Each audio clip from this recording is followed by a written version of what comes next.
प्रिय भक्तों, आप सभी का हमारे YouTube चैनल भक्ति एक साधना में स्वागत है। आज हम आपको इस वीडियो में श्री धर्मराज व्रत कथा सुनाने जा रहे हैं।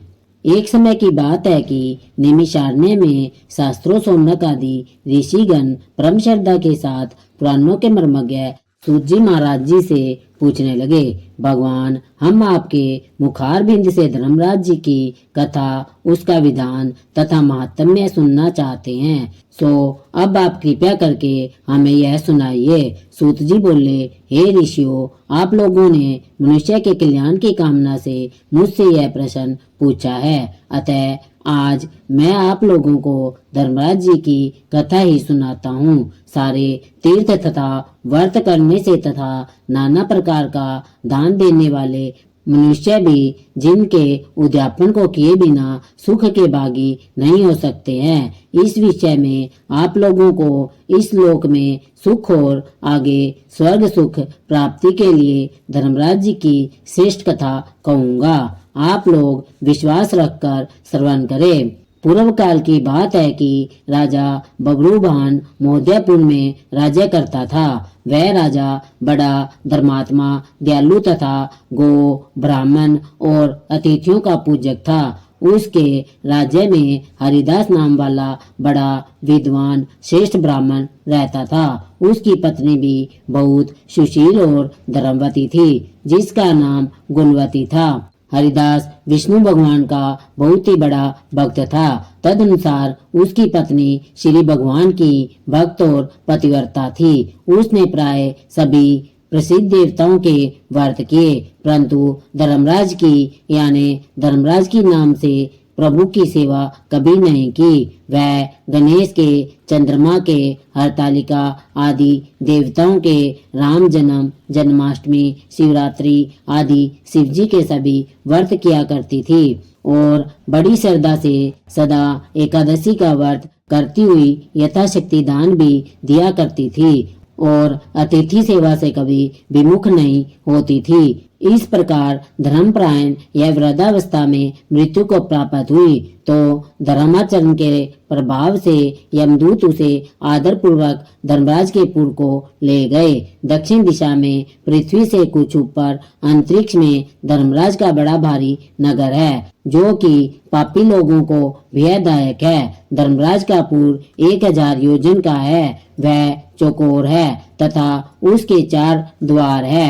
वह नाना प्रकार के रत्नों से शोभायमान है। उसमें कई मनुष्य जो पुण्य करके गए हैं निवास कर रहे हैं। स्थान स्थान पर गीत सुनाई दे रहे हैं और बाजे बज रहे हैं। उस नगर के 7 कोटे हैं। उसके बीच में महासुंदर धर्मराज जी का मंदिर है। वह रत्नों का बना हुआ है और अग्नि, बिजली तथा बाल सूर्य के समान चमक रहा है। उसके दरवाजों की पेड़ियां स्फुटिक मनों की है और हीरे की कनियों से आंगन चमक रहा है। उसके मध्य में अनुपम सुंदर सिंहासन पर धर्मराज भगवान विराजमान हैं। उनके पास चित्रगुप्त जी का स्थान है, जो मृत प्राणियों के पाप पुण्य का लेखा भगवान धर्मराज को सुनाया करते हैं। यमराज के दूत गुणवती को वहां ले गए। उनको देखकर वह भयभीत होकर कांपने लगी और नीचे मुख किए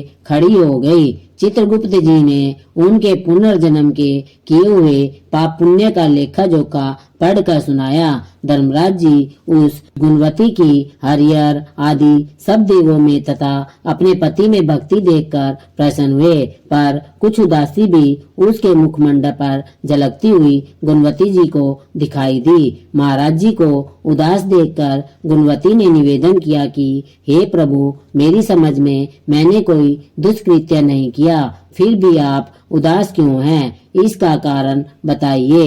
धर्मराज जी ने कहा, हे देवी, तुमने व्रतादि से सब देवों को संतुष्ट किया है, परंतु मेरे नाम से तुमने कुछ भी दान पुण्य नहीं किया है। यह सुनकर गुणवती ने कहा, हे भगवान, मेरा अपराध क्षमा करे। मैं आपकी उपासना नहीं जानती थी। अब आप ही कृपया करके उपाय बताइए जिससे मनुष्य आपके प्रीति पात्र बन सके।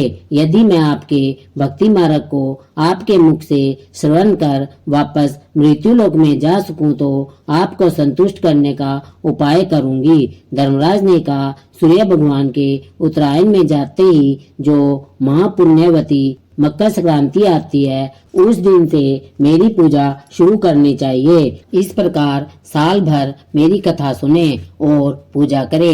इसको कभी भी मिस ना करे, यानी कि इसको कभी छोड़ना नहीं चाहिए। आपातकाल आने पर भी मेरे धर्म के इन 10 अंगों का पालन करता रहे। धृति, यथा, लाभ, संतोष, समा, यम नियम द्वारा मन को वश में करना, किसी भी वस्तु को नहीं चुराना, मन से पर स्त्रियों या पर पुरुषों से बचना, यानी मन की शुद्धि और शारीरिक शुद्धि, इंद्रियों के वश में ना रहना, बुद्धि की पवित्रता यानी कि मन में बुरे विचार न आने देना, शास्त्र विद्या का स्वाध्याय यानी पाठ, पूजा, कथा श्रवण या व्रत रखना और तदनुसार दान पुण्य करना, सत्य बोलना, सत्यता का ही व्यवहार करना और क्रोध न करना, ये 10 धर्म के लक्षण हैं। और मेरी इस कथा को नियम से सदा सुनता रहे या पढ़ता रहे और यथाशक्ति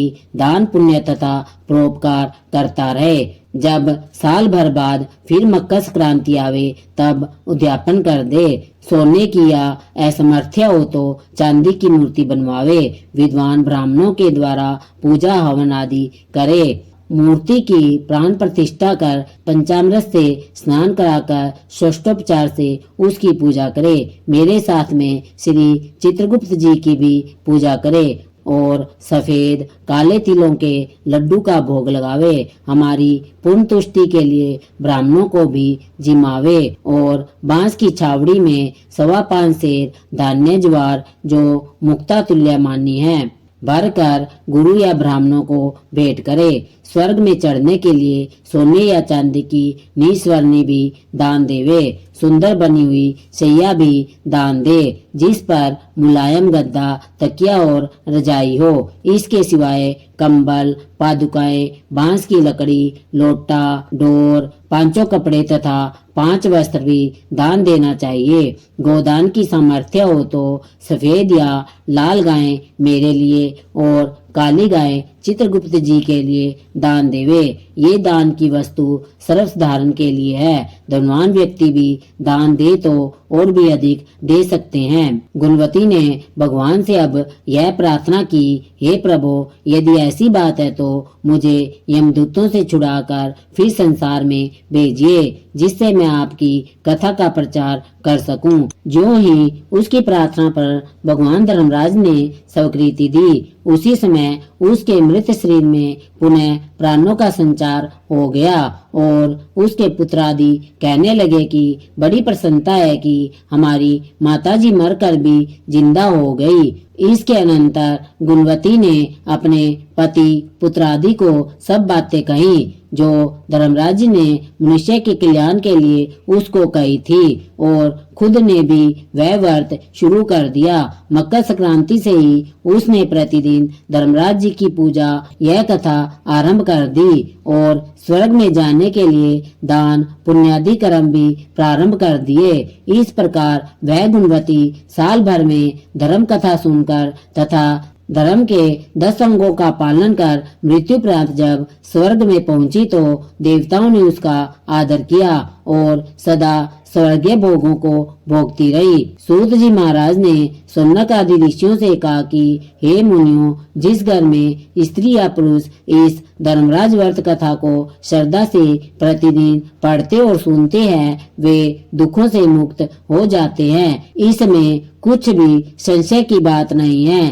मृत्यु काल में यमदूत जो लेने आते हैं वे भी उसको आदर पूर्वक ले जाते हैं और धर्मराज जी उसे सदा सुखी रखते हैं। यदि उन मनुष्यों के कुछ पाप बाकी हो तो शीघ्र ही पाप नाशक का उपाय बताकर शीघ्र ही पाप मुक्त कराने में सहायक बन जाते हैं। गरुड़ पुराण आदि में लिखा है कि पापी मनुष्यों को यमदूत महान कष्ट पहुंचाते हुए ले जाते हैं, परंतु धर्मराज जी की कथा करने वाले यमलोक मार्ग में भी कष्ट नहीं पाते और वे प्राणी शीघ्र ही स्वर्ग या अपवर्ग यानी कि मोक्ष तक को प्राप्त हो जाते हैं। धर्मराज की कथा संपूर्ण हुई। बोलिए धर्मराज जी की जय हो। यदि आपको हमारी यह वीडियो पसंद आई हो तो इस वीडियो को लाइक व शेयर करना और हमारे चैनल भक्ति एक साधना को सब्सक्राइब करना। धन्यवाद।